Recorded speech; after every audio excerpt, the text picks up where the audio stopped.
शहादत हो तो ऐसी।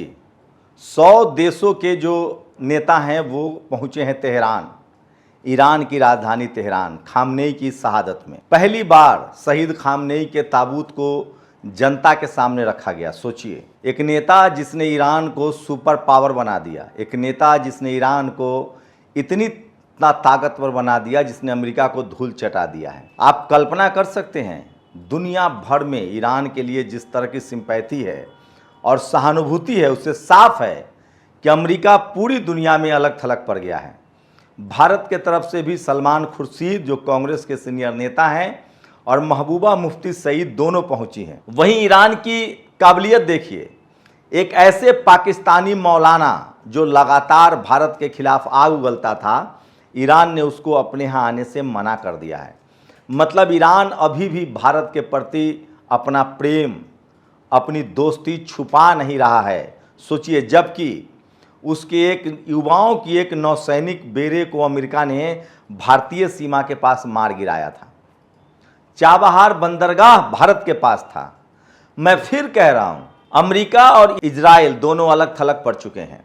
नई तस्वीरें भी सामने आई है। एक तरफ जहां खामनेई की शहादत मनाई जा रही है, वहीं IRGC लगातार हुर्मुज पर नजर रखे हुए है।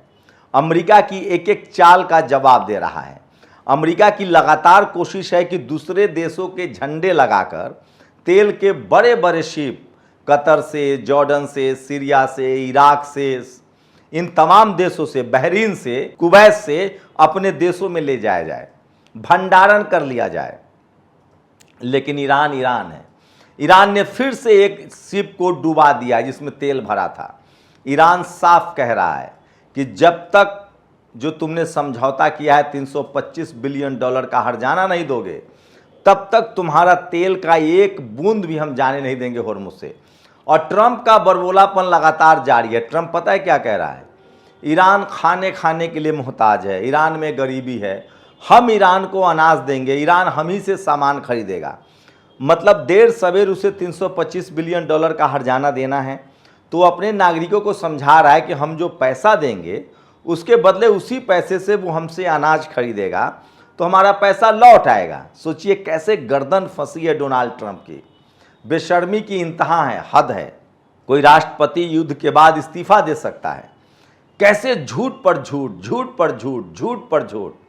इसीलिए ईरान ने कहा है, अरागची ने कहा है, पेजेस्कियन ने कहा है कि अमेरिका को एक झूठा और मतलबी और साथ ही एक चोर राष्ट्रपति जो है वो चला रहा है, और ये दुनिया भर के देश मान रहे हैं।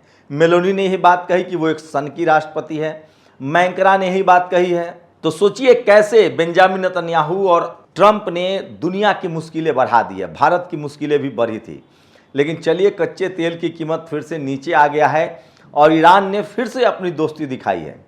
लेकिन भारत में उन लोगों का क्या जो बेंजामिन नेतन्याहू और ट्रंप को विजेता मानते थे? सोचिए, ये कौन लोग हैं जो हमेशा सत्ता के साथ लिपटे रहते हैं?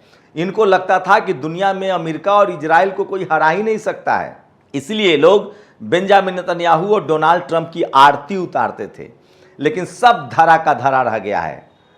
शहीद खामनेई की तैयारी ने, शहीद खामनेई के प्लानिंग ने, शहीद खामनेई के विजन ने ईरान को सुपर पावर बना दिया है, विश्व विजेता बना दिया है, और अमेरिका चाहकर भी ईरान से युद्ध नहीं जीत सकता है।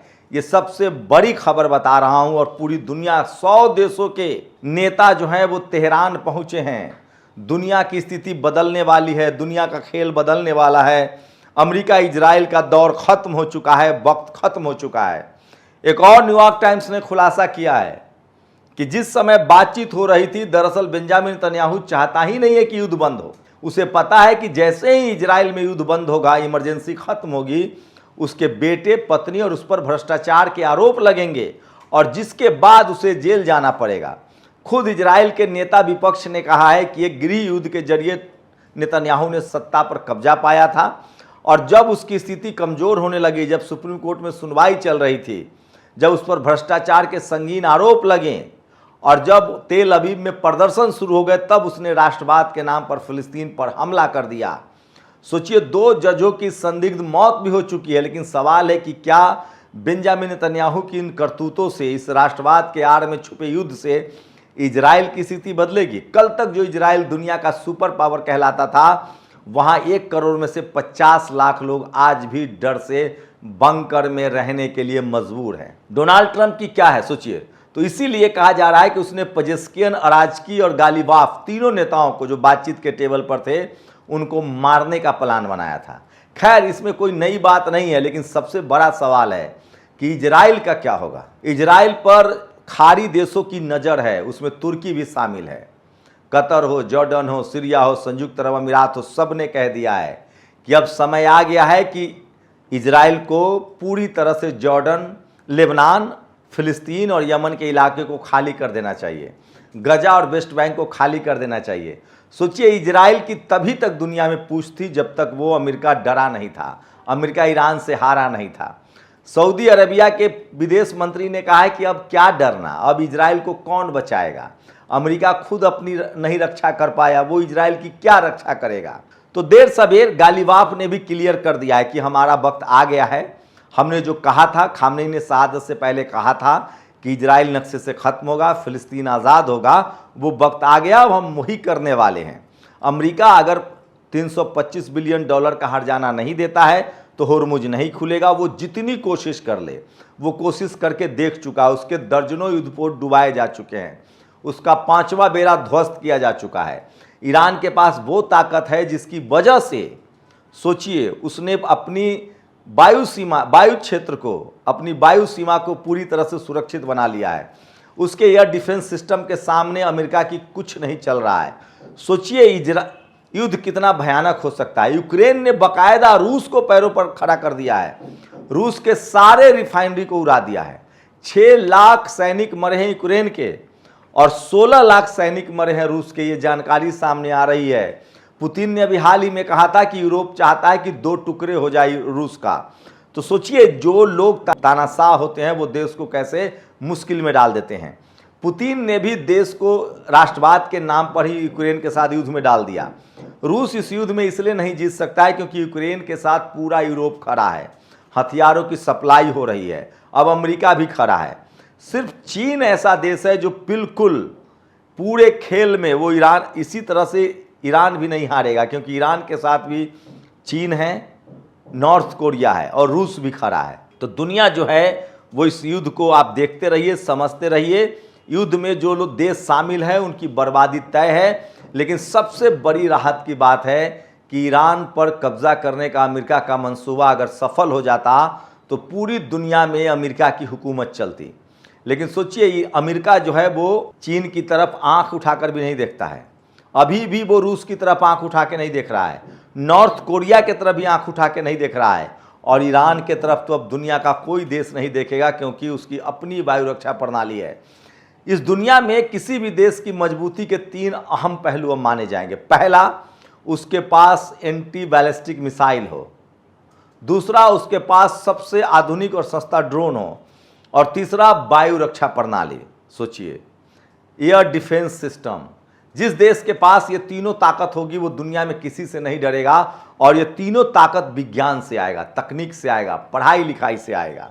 अब जेट का जमाना लद रहा है। जेट से ज़्यादा जरूरी है कि आपके पास बैलिस्टिक मिसाइल कितने हैं और आपका एयर डिफेंस सिस्टम मजबूत कितना है। जिस देश का एयर डिफेंस सिस्टम मजबूत रहेगा उस पर कोई बमबारी नहीं कर सकता है, कोई मिसाइल नहीं दाग सकता है। लेकिन सोचिए, ईरान की 45 साल की तैयारी, खामनेई का विज़न और ईरान की विज्ञान की ताकत, उसने ऐसा एयर डिफेंस सिस्टम डेवलप किया है जो अमेरिका के एस्पिरिट 2 बॉम्बर हो या F-35, इन दोनों को मार गिराता है। ईरान ने खाड़ी देशों से 150 से ज़्यादा अमेरिकी ठिकानों को ध्वस्त कर दिया है। समंदर में उसने 16 से ज़्यादा बेड़े डुबाए हैं। इसका मतलब साफ है कि ईरान अब एक ताकतवर देश है, विज्ञान से लैस देश है और वो आगे ही बढ़ेगा। रही बात उसके नुकसान की, तो उसको जितना नुकसान हुआ था लगभग 90% उसने भरपाई कर ली है। उसके सारे रिफाइनरी फिर से काम करने लगे हैं, उसके सारे बिजली प्लांट काम करने लगे हैं, उसने सारे पुल और पुलियों की मरम्मत कर ली है और वो तेज़ी से फिर से स्कूल और कॉलेज बना रहा है। ये बात तो तय है कि अमेरिका घुटने पर है और बिना 325 बिलियन डॉलर दिए समझौता नहीं होगा। दरअसल डोनाल्ड ट्रंप की मुश्किल है कि जैसे ही वो इस युद्ध से बाहर निकलेगा उस पर बड़ी कार्रवाई होगी और उसे जेल जाना पड़ेगा, क्योंकि एप्स्टीन फाइल में उसके नाम है। तो बेंजामिन नेतन्याहू और डोनाल्ड ट्रंप ने पूरी दुनिया को जहां मुश्किल में डाल दिया है, वहीं खामनेई ने अपनी शहादत देकर ईरान को सुपर पावर बना दिया है। आप अपनी राय जरूर दीजिए। शुक्रिया। नेशनल दस्तक की आपसे गुजारिश है कि अगर इसको बचाना चाहते हैं तो नेशनल दस्तक को सब्सक्राइब करने के लिए रेड कलर के सब्सक्राइब बटन को दबाएं, फिर बेल आइकन की घंटी दबाएं। नेशनल दस्तक को बचाने के लिए बहुत जरूरी है कि हर खबर को शेयर करें, लाइक करें, कमेंट जरूर करें।